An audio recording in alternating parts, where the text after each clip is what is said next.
آج ہم بات کریں گے خواب میں جامن دیکھنے کی تعبیر کے بارے میں۔ اس کی تعبیر مختلف حوالوں سے کی جاتی ہے۔ سب سے پہلے اس کی تعبیر کی جاتی ہے رزق اور برکت سے۔ خواب میں جامن دیکھنا عموماً رزق میں اضافے، خوشحالی اور برکت کی علامت بتائی جاتی ہے۔ اس کے علاوہ دوسری تعبیر اس کی یہ کی جاتی ہے کہ چونکہ جامن صحت بخش پھل ہے تو لہٰذا اس کا خواب میں آنا صحت یا بیماری سے شفا کی طرف اشارہ ہے۔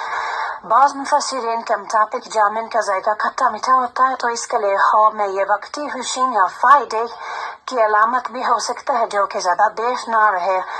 اگر بھی خواب میں دیکھے کہ جامن کوئی مہمان جامن کھا رہے اور خود کھا رہے یا کسی کے گھر میں آ کر رہنے کی طرف اشارہ بتایا جاتا ہے۔ امام ابن سیرین کے مطابق اس کی تعبیر یہ ہے کہ اگر کوئی شخص خواب میں جامن کھاتا ہے تو یہ اس کے لیے مال و دولت حاصل ہونے کی دلیل ہو سکتی ہے، خاص طور پر اگر پھل تازہ اور میٹھا ہو۔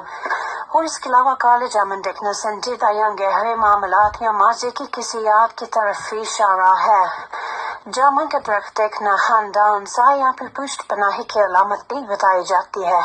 اور اگر کوئی خواب میں بہت زیادہ جامن دیکھتا ہے تو یہ نعمتوں کی کثرت کی طرف اشارہ ہے۔ اگر آپ کو ہماری ویڈیو پسند آئی ہو تو لائک کیجیے، شیئر کیجیے، ہمارے چینل کو سبسکرائب کیجیے۔ شکریہ۔